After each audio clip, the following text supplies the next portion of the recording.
Hello everybody, my name is KingStix and I'm a Masters Warwick Jungle main. I made it to Masters on several different accounts, playing primarily Warwick only, so let's begin. For your starting items on Warwick, it's always best to start with the machete and regen bead. This way you'll be able to rush your teammate as soon as possible. That way you'll be able to clear properly and do the most damage possible in the early game. Very simple, very basic. You're going to be building these items 100% of the time on Warwick, no matter what build you end up going. The reason why I start with the regen bead instead of refillable potion is because refillable potion is trash. It doesn't do anything. Warwick doesn't need that extra sustain in the jungle. Regen bead's also going to allow us to rush into our teammate as soon as possible. That way our clears will be extremely good and we'll have that extra damage in a fight. The first complete build we're going to be looking at is the classic tank Warwick build.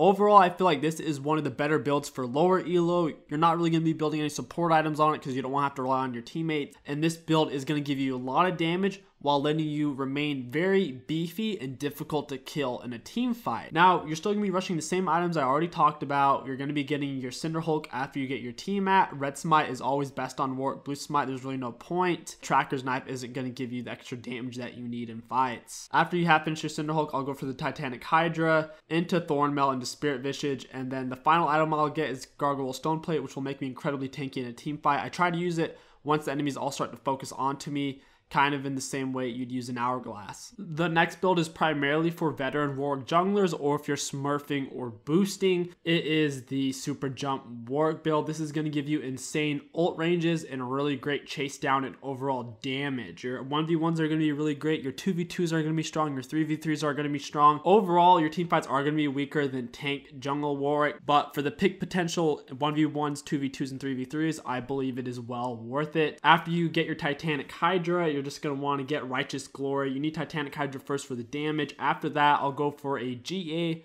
or a Mob Mortius. It just depends if they have more AP or AD.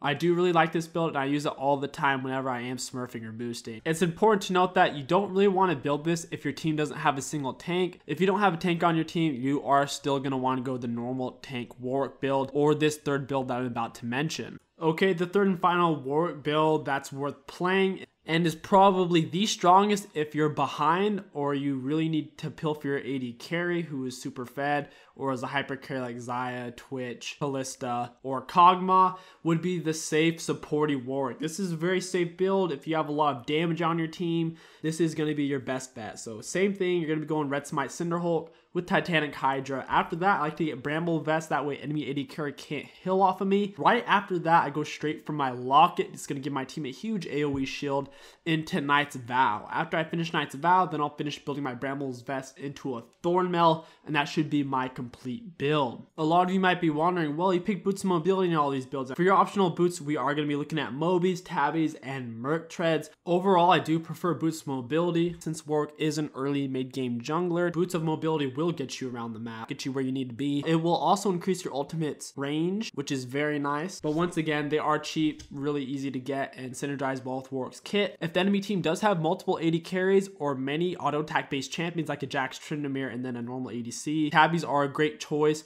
And overall, if you are going to go the supporty Warwick build, I feel like that would be the best one to go Tabbies because it'll make you a little bit tankier. And overall, I feel like it'd be the most beneficial. Going for Merc Treads is only if the enemies have 4 AP or more. I, in general, don't like building Merc Treads because Warwick can avoid most CC with his Q and his ultimate anyways. So I feel like the tenacity on it goes mostly wasted. So once again, only if the enemy team has 4 or more AP is the only time I'd really build Merc Treads. For your runes on Warwick, you want to take 9 flat AD reds, 9 scaling per level CDR blues, 9 scaling HP per level yellows, and 2 attack speed quint, along with 1 scaling CDR quint. The reason for this is your CDR blues and your CDR quint are going to be giving you 20% CDR at level 18, which is going to be absolutely amazing, especially since Warwick doesn't really build any CDR items in his kit. Scaling health, obvious. Warwick doesn't need sustain in the jungle, so he doesn't really need any armor, and everything else is pretty much self-explanatory. For your masteries, these are the best ones. Don't take cunning. You're kind of stupid if you are. Taking resolve is a lot better in my opinion because you can get the summoner spell CDR, so your smite and flash are going to be up a lot more often. And the reason you take magic penetration on your ferocity tree instead of arm penetration is because your Cinderhulk, Q, and R do 100% magic damage. Kind of need that for your burst. For jungle Warwick skill build, you should max W first, Q second,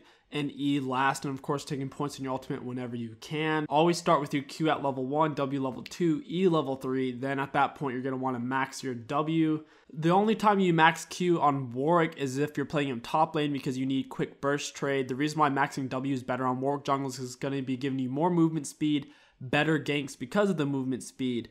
Also, it will make your clears better overall because it's going to be giving you a lot more attack speed, and since we are building team at, we're going to be able to clear AoE camps very quickly. Another great thing about your W is you still benefit from its passives without actually having to use it, so you save a lot of mana. One final note is that your W gets much lower on cooldown every time you level it, and your Q doesn't get any lower on cooldown whenever you level it. That's pretty much it for this Warwick build guy. I don't have much else to say on it. I'm not looking forward to the new runes and mastery changes, and no, I haven't really looked at them, so don't ask me what I think is going to be the best thing. I will be testing them out as soon as they are released. I don't really have time to fuck around on the PvE right now though. I'm going to have another Warwick video coming out tomorrow about what you do whenever the enemies counter your solo invade, or if they are there. It's going to be really fun to watch. I hope you guys enjoyed it, and I hope you guys enjoyed this video. If you guys did, don't forget to like, comment, and subscribe. It helps me out immensely. Thank you guys all so much for watching, and I'll catch you next time.